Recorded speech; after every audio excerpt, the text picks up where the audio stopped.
Welcome back to What It's Really Like to Be an Entrepreneur. I'm Vincent Lanci. And I'm John Vuong. I'm the founder of local SEO Search. Whether you're already an entrepreneur, are looking to start your journey tomorrow, or are just someone who needs a little extra motivation to get through the day, this is the perfect podcast for you. Each week, I interview a different entrepreneur from across the globe. I will continue to offer episodes in all industries to provide you with many different perspectives. You never know which motivational journey will inspire you most. Each guest will take you through their story and help you learn from their successes and lessons learned. If you enjoyed today's episode, please rate the show 5 stars and continue listening by subscribing. My guest on the show today is a successful business owner in Canada who heard the show and wanted to add value by joining. As the 4th child of Vietnamese immigrants to Canada, John is very familiar with hard work. John has had almost too many jobs to count, starting when he was 10 years old helping out on paper routes. Through all of his hard work, he has stayed focused on one single thing: building relationships. John Vuong started his own SEO company 6 years ago after working for corporate for many years. After these years in corporate, he finally followed his dreams to become an entrepreneur. He absolutely loved working with small business owners and helping them grow their companies. That's how local SEO Search started. After studying in London, Ontario, he took a job in Toronto with Yellow Pages. John took what he learned from selling advertisements in Yellow Pages and transformed it into a boutique agency. His business has continued to grow over the last 6 years and is coming out of this pandemic stronger than ever. He is now the CEO and founder of local SEO Search, Canada's 4.9 star and full service SEO company.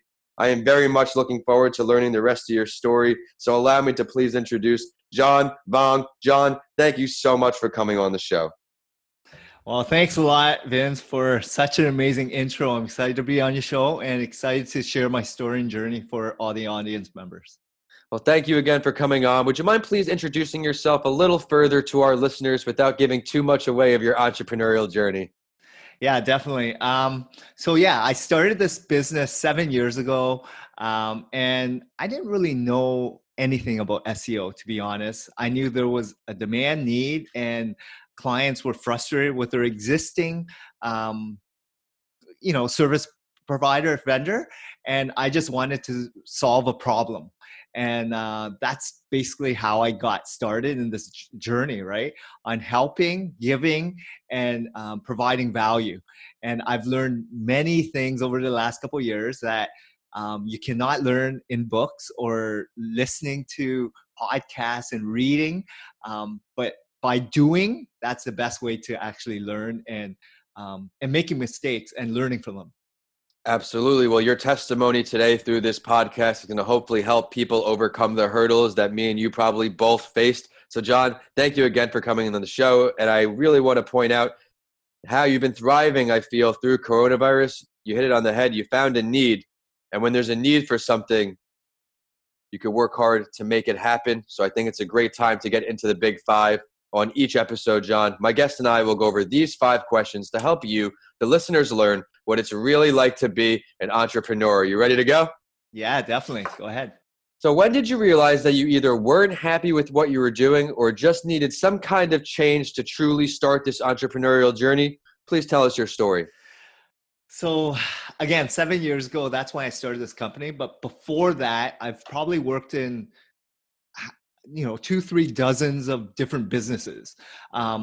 And for me, growing up as an immigrant child, we surrounded ourselves with family only. We didn't have much growing up. We survived on food stamps, social assistance, and government housing. And my parents didn't really know the language, right? They left the war to come to Canada, immigrated here, and for us, it was like a new beginning. They left and sacrificed everything for the betterhood of the next generation, which is me and my 3 siblings. And what we had to do was survive. We had to just do what it took. And all I knew growing up was family. And all I saw was the hard work my parents did ingrained us with habits of making sure you do the chores, you work hard at school, you do what you need to do to get a good education so that you can support yourself, self-sufficient, right? And Canada being a great, just like US, a great country that allows you the opportunity to do the best you can without any barriers, right, to entry. You can actually have unlimited wealth or income potential.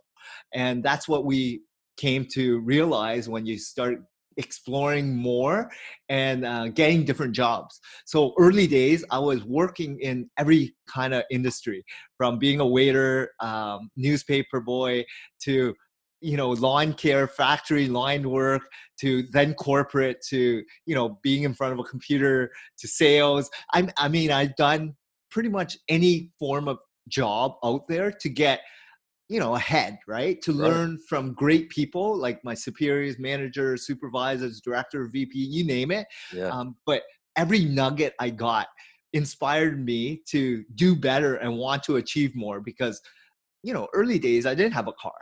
I didn't even have a place to really call home, right? Like for me, these are little goals I had throughout my whole journey. And going to college, university here in Canada, it was all about, like, I was surrounded by people that their parents really helped them have a car, get nice clothes, nice technology. I didn't have any of it. I was working while in college to pay for my college degree, as well as supporting my lifestyle, which was maybe going for lunch once in a while, but really paying for the books, right? And survival more than anything. And everyone else had cars and trips and all this stuff. My trip was once a year. Growing up, we would go to Toronto, which was 1 hour away. And my parents got these free passes because we were in government assistance. And it Right. was a carnival. It was like CNE, which is a big festival in Toronto. And they got it because it was free. So that's what I associate as vacation, right? Once a year, great event. But growing up, I was able to then travel more, explore more, because I had my own means of funds to support that lifestyle. And just learning from where I came and where I don't want to continue going, to where I want to go, because I was able to be curious. I was able to ask and see and want to live a more fruitful life, right? Allowed me to want more and have more of a ambitious goal, right? So working in my first foray of a real career was sales and marketing. So I didn't really have experience. I studied business finance, but I didn't really do hardcore sales. So for me, I started working at Red Pages. So it was a knockoff of Yellow Pages, but it was a great concept and idea, because back in 2003, that's when I first started working. Okay. Google and the internet was not at the forefront yet. And It's true. it was really, Whew. yeah, internet was really slow. It was dial up.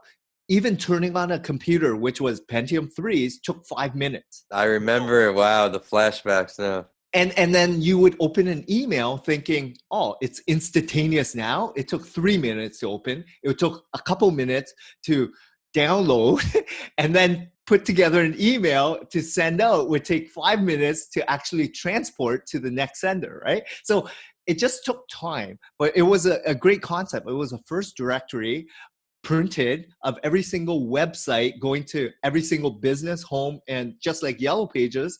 Wow. So for me, I was sold on the concept. So what was the biggest, like, you have to believe to sell it, right? So I was selling ad That's space true. in it, and I did fairly well, being one of the top sales reps out of 50 sales reps. Yeah. Early days. So I had some immediate success because I was truly passionate on my skill set. Like, I want to be a better salesperson. So what I did was I mimicked the top salesperson in the company, and then I eventually surpassed them by just doing things more, working harder, coming in earlier, always listening to audio tapes, reading books on skill sets, on habits, Zig Ziglar's, Brian Tracy's, whatever it was, to be better.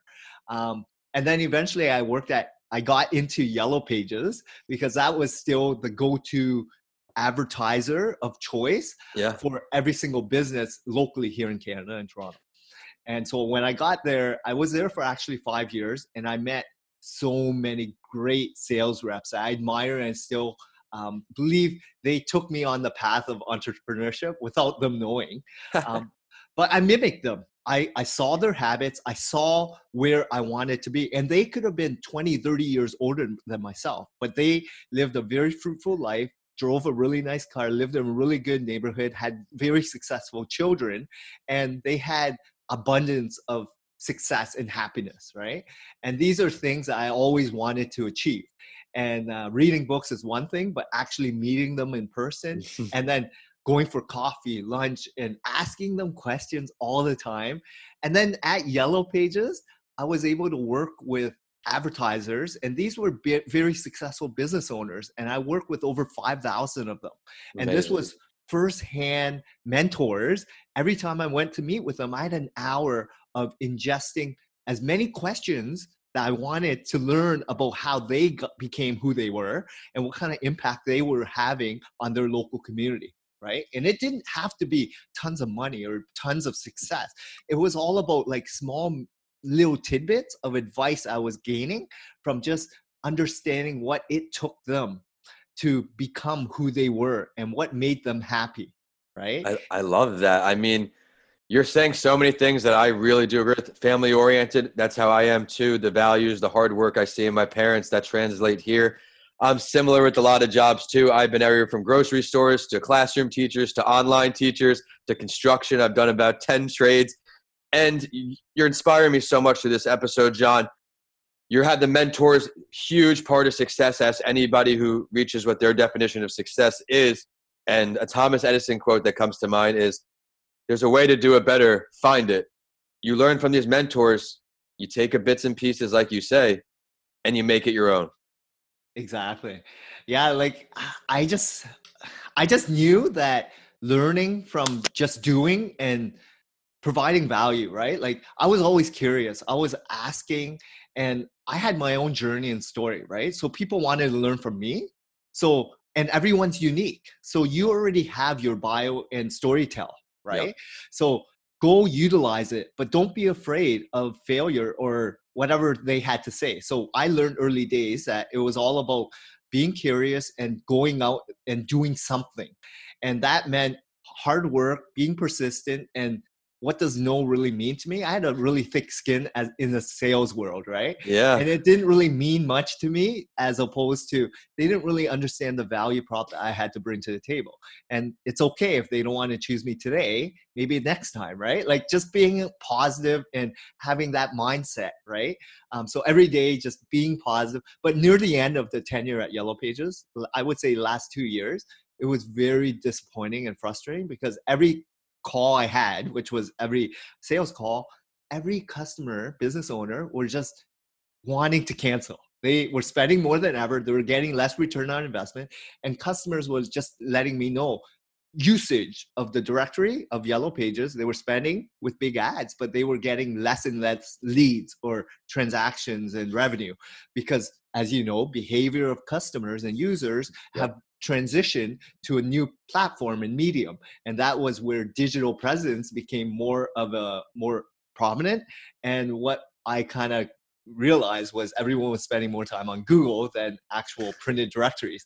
And so traditional media like the radio, televisions, trade shows, magazines, brochures, flyers, Wow. Yeah. has pivoted to more now podcasts, videos, social media, Google search. What a crazy transition to look at it like that too. And you were involved through the evolution, as we talked about, that AOL dial-up noise. But persistence, man, if you didn't have it before, you'll learn it as an entrepreneur, because otherwise giving up is the only option. And for me and you as well, giving up is not an option. So that is certainly a difficult part of being an entrepreneur, that persistence you have to grow. But now that you've been on this own entrepreneurial path here, John, for 7 years, what would you say one or two of the most difficult parts are for you? I think letting go as an entrepreneur. At the beginning, I was hands-on from every single step of the process, from sales, outreach, to account management, to actually doing all the work, because I didn't have any technical background. I've always been sales and marketing, right? Yeah. Advertising sales. So really, I had to learn the whole technical space of not just development, but what really goes on in terms of the algorithm of Google and what a lot of testing as well, a lot of hiring, a lot of firing, a lot of mistakes.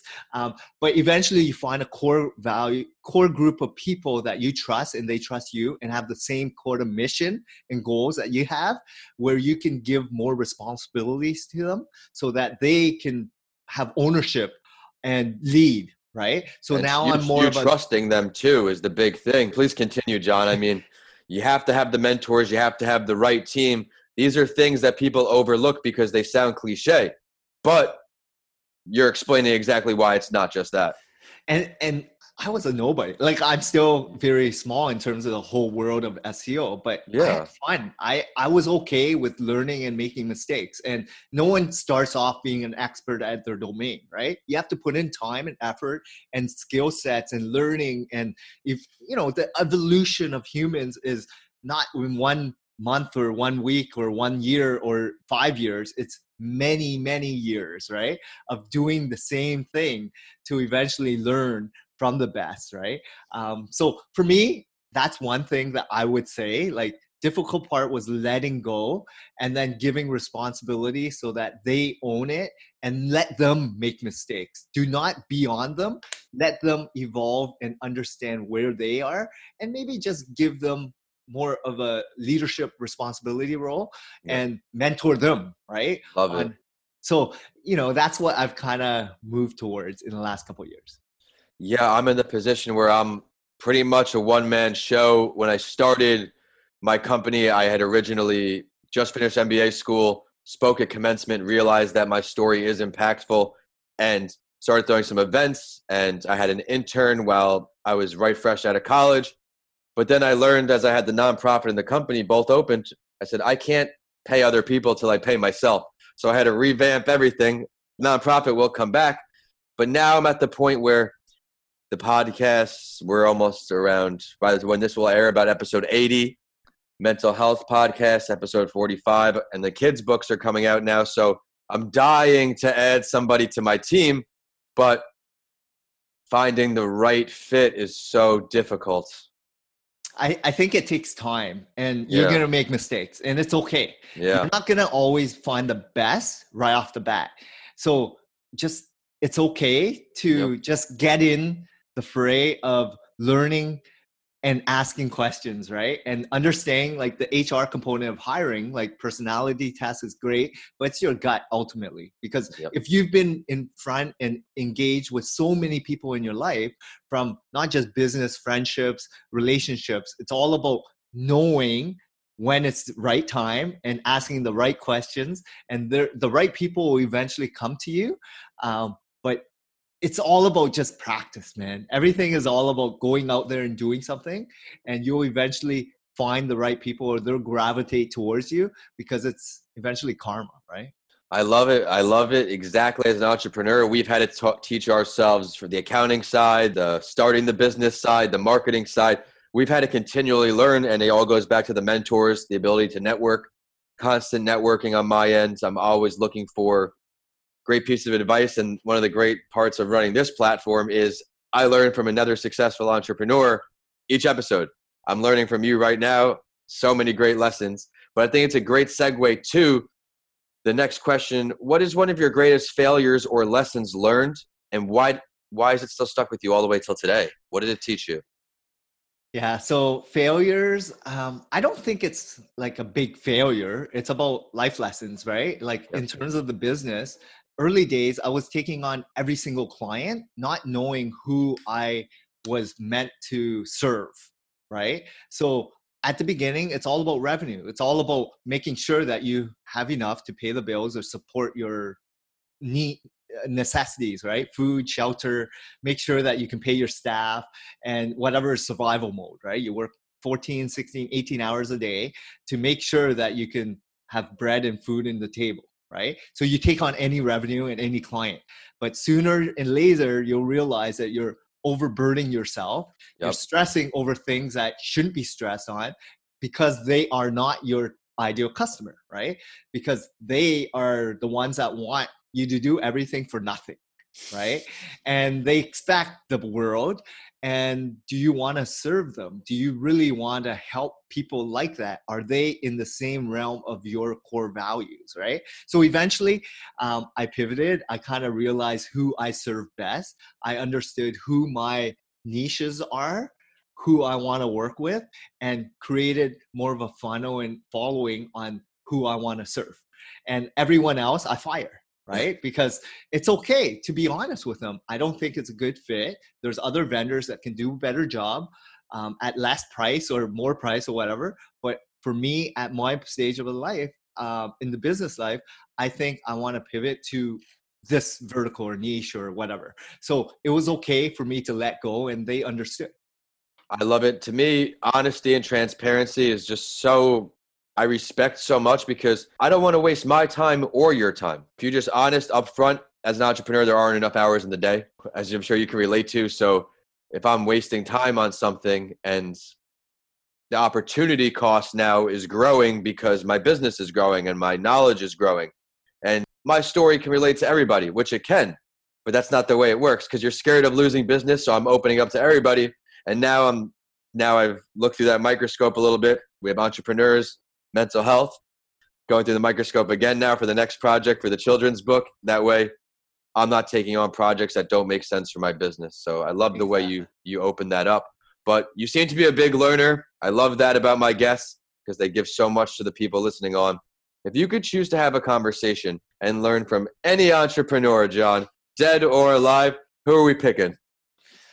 Um, I think who inspired me early days was Zig Ziglar, right? So ultimate sales, but Napoleon Hill is also amazing.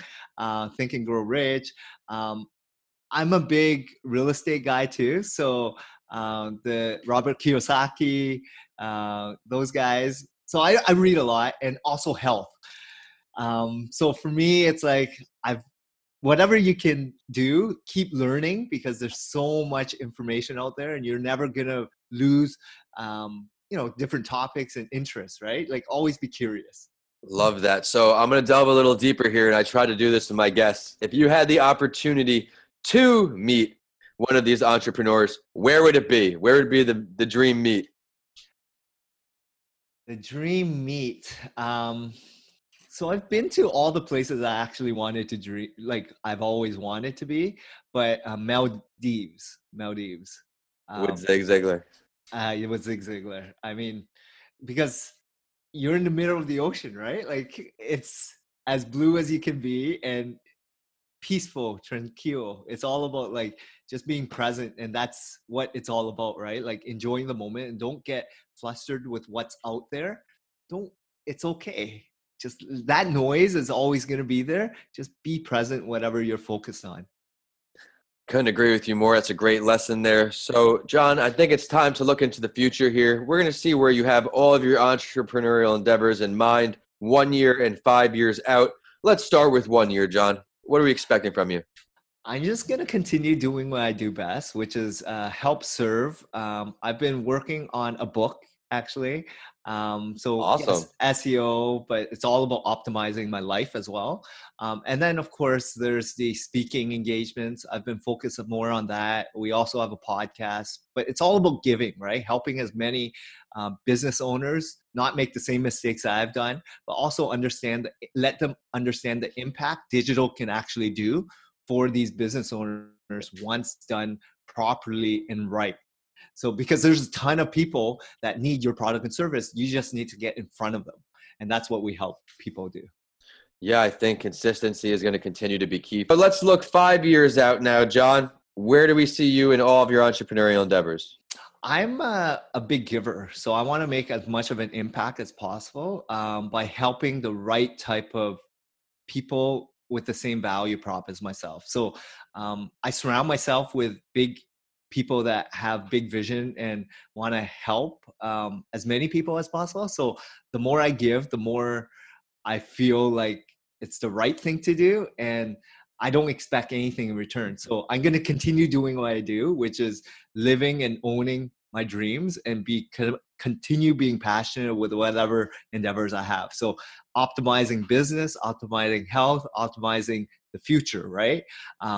and taking care of my son because I have a 5-year-old and I want to be present with him. So for me, becoming the best dad that I ultimately can be.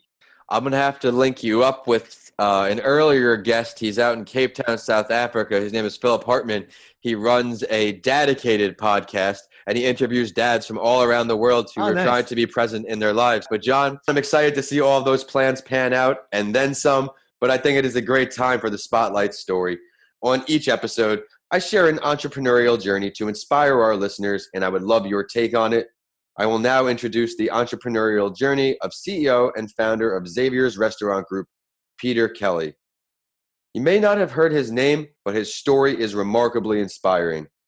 Kelly did not go to culinary school and is a self-taught chef.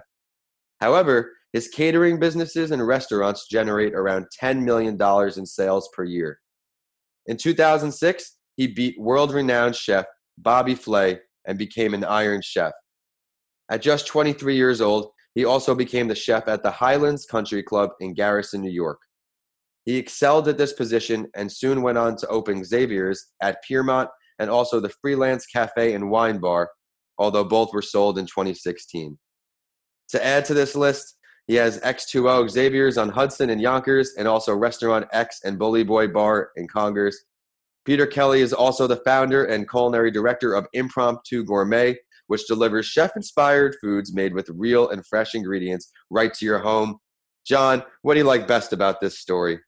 I think the big thing is he probably had a huge dream, right, of being the best, and he went and did something about it, like took action, and just like any individual, I look at so many people out there, being in Canada, US, or Western society, there's no boundaries, right? Like you have the potential to do anything in the world, and nothing should prevent you from taking action.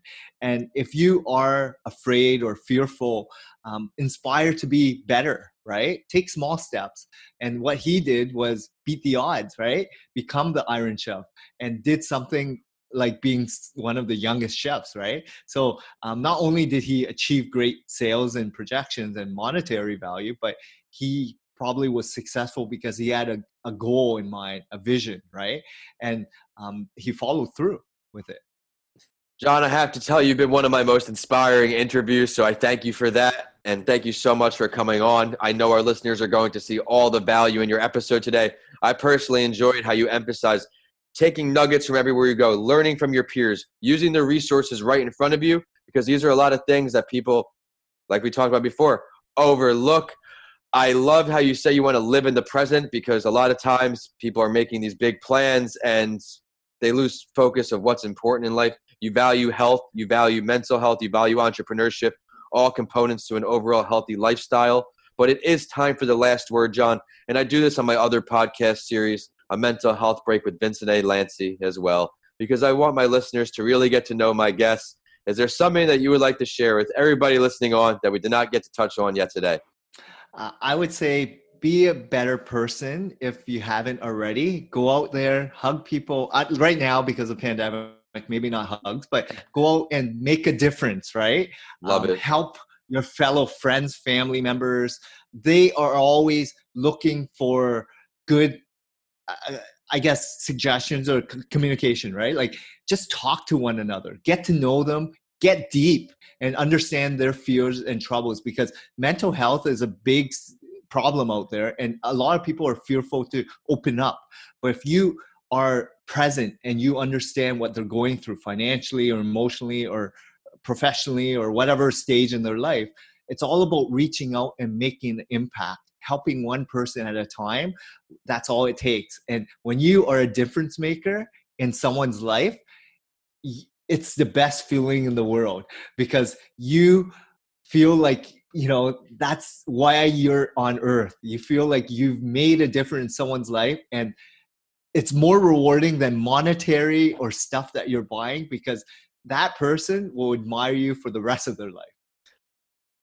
Couldn't agree with you more. Almost everything I do business related has the philanthropy tied to it, and you do as well, which is very inspiring and a great lesson for everybody listening on, that help others because it comes back around, and I can certainly vouch for that. But I would like to take this time to ask for your professional social media website, any ways for our listeners to follow your endeavors, request your services.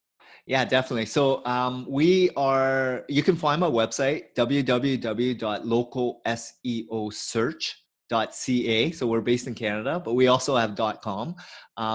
You can find us on Facebook, Instagram, LinkedIn. We have all those social media channels and assets there.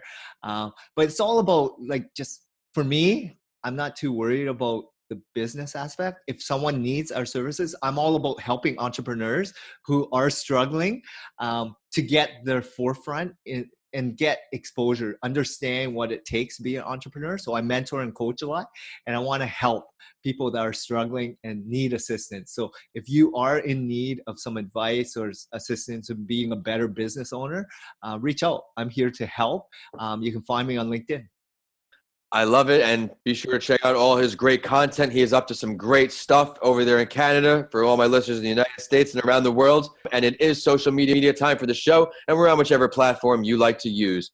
We're at What It's Really Like to Be an Entrepreneur on LinkedIn, at Your Favorite Morning Podcast on Instagram and Facebook, and at Podcasts by Lanci on Twitter, so you get updates from this show and a mental health break with Vincent A. Lanci. Of course, my handles are at Vincent A. Lanci on all social media and YouTube, and my website is vincentalanci.com. If you check out my books, DM me. I would love to hear from you. We have Left for Dead, A Story of Redemption, and How to Transform Your Mindset When the Norm is Changed, both on Amazon now. As always, I will end the show with a quote that inspired me and know it will for you too.